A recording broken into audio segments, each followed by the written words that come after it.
Well, good evening and welcome back to the Arbor Hills Nature Preserve in Plano, Texas. I had hoped to film this particular evaluation at an athletic complex, but my primary and backup locations had events scheduled, and I'm on a very tight schedule this time of year. So we're back here at Arbor Hills for part 2 of a multi-part field test of the Nitecore P23i. This video is going to be short, but it does presume that you have seen part 1 of the review. I'll make that URL available. In that review, we focused entirely on daily mode. Tonight's exercise is tactical mode. Now, before we get into what is tactical and how does it work, how do you actually put the light into tactical mode? Well, it's a bit cumbersome. You have to hold the output level switch down and then twist the cap off. Now, the only way I found to do that after 2 or 3 tries is to position my thumb and middle finger here so that I can twist and then roll my knuckle down to hold the output level switch down. Very cumbersome, but it does work. If you find a better way, let me know. Now, after you've gone through all of that, you've switched your mode. We're in tactical. Okay, what does that give me in terms of operation? Well, let's go find out.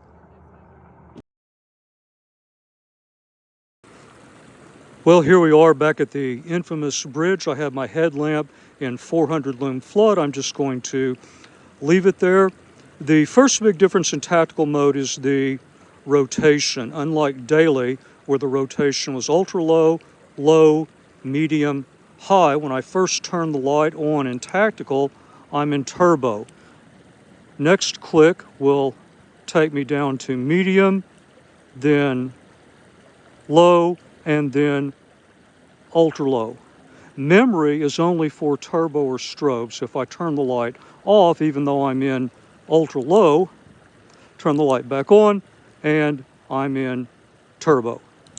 You still have off single press for strobe. If the light's on, let's move it down a little. Now we have single press to strobe even when the light is on, and if I release the output level switch, it's still strobing. Quick click to stop strobe, then back to off. Back to on. There's turbo. All right, I'm going to do something a little bit different tonight and show you how the lower output levels work in tandem with the headlamp. But before I do that, I want to do a sustained turbo test.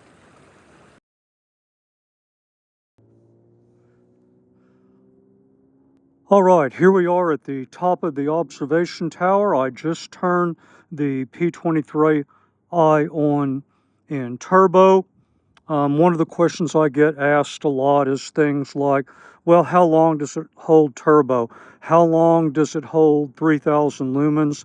And I don't have access to a burn down chart or a professional quality integrating sphere, so I can't really measure lumen output over time. Now, some lights have a very aggressive ramp step down. Others have a more gradual, which is what this appears to be. So while I did some extended turbo tests in the last review, they were more around a minute and a half. And one of them had, wildly varying terrain while I was circling around. So what I wanted to do is just get up here at the top of the observation tower. You saw this shot in the previous video. We're looking down onto the extents of the outer loop trail, so I just thought I would run this for a couple minutes, and we'll just let the output speak for itself. Coming up pretty close to a minute and a half here.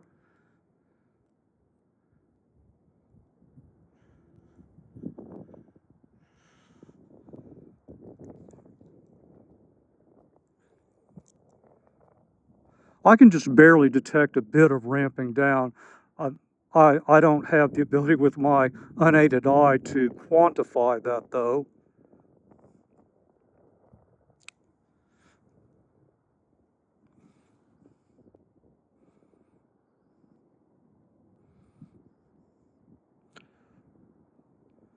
All right, we're up over 2 minutes straight. I'll go ahead and turn this off, then we'll go out in the preserve and we'll look at some different tests at the lower modes.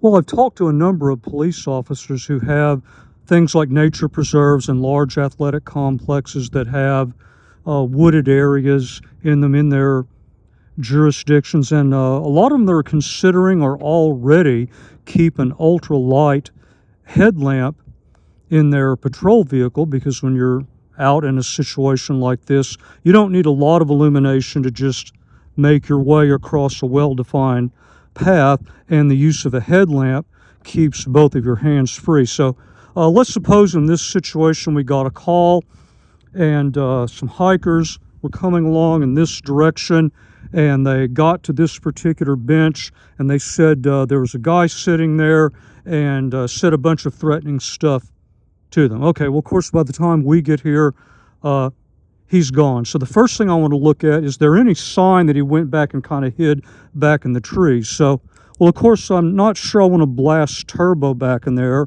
So let me start and drop down to medium. I like this better because I can look into these dark areas and I'm not getting a lot of reflection off trees and branches. And of course, this works perfectly in line with my headlamp.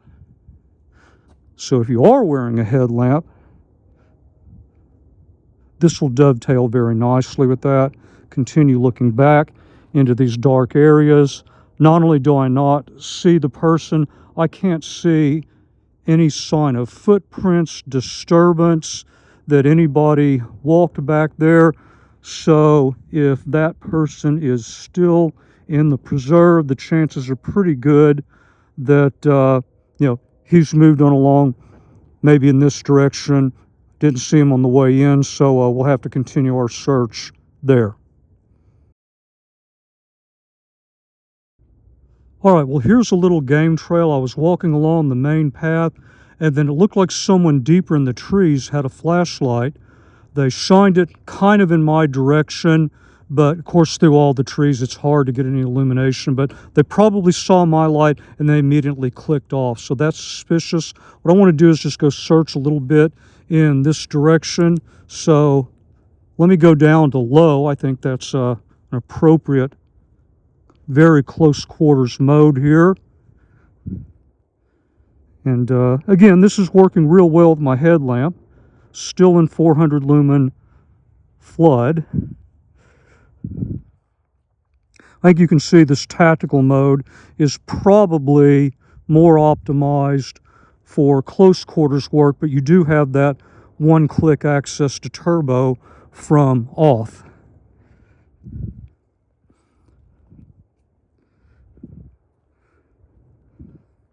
Okay, we have a bit of a split here. Let's flip a coin, go left.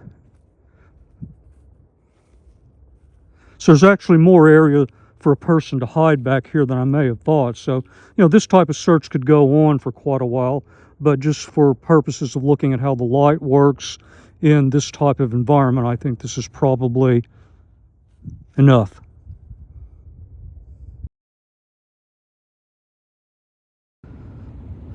All right, here I am at the kind of the edge of a creek line, looking well down into the creek area. And then as I'm, whoa, behind me. Okay, you knew I was going to do that, right? That's the big difference between daily and tactical. If you're into using strobe, you have both single press off to strobe and single press on any mode to strobe. So I just thought I'd illustrate that.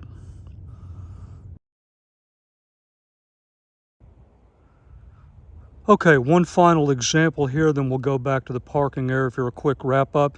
So I'm in ultra low light right now. Let's say I don't have a headlamp or any other auxiliary lighting. I'm just using ultra low to work my way across the path. Then I notice this isn't exactly a trail, but it's definitely a walkable area, and I heard something up there. Now I want to go to, say, medium. Unfortunately, in TAC mode, you have to go first to turbo, then down to medium. So let's say medium is the mode I want, and so I'm going to work my way up here, filming and talking while I'm walking. Let's see how long it takes for me to have a bad accident. That would be really ironic. The guy that does search and rescue ends up requiring rescue.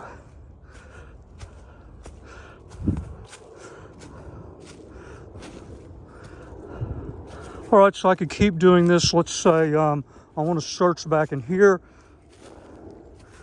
Medium's a little too much. I want to drop down to low. Well, in this case, the tactical mode is in my favor. Oops, sorry, I did strobe real quick. My bad. So there's my quick click down into low. Searching along the ground, just back under those tree lines. Okay, so now let's see if I can make it down without falling and then back to the parking lot.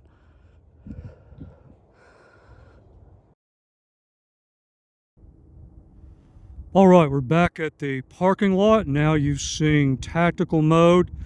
Don't know what you think about it. I really like that last example because it does show that even though theoretically, yes, whether the light is off or on, you have single press and hold to strobe, there's a very, very fine line between a short click and what's considered a longer press. So it's cold or you're working with gloves, it is possible to accidentally go into strobe when you meant to change modes. So I think it really comes down to how do you intend to use turbo and how important is strobe to you.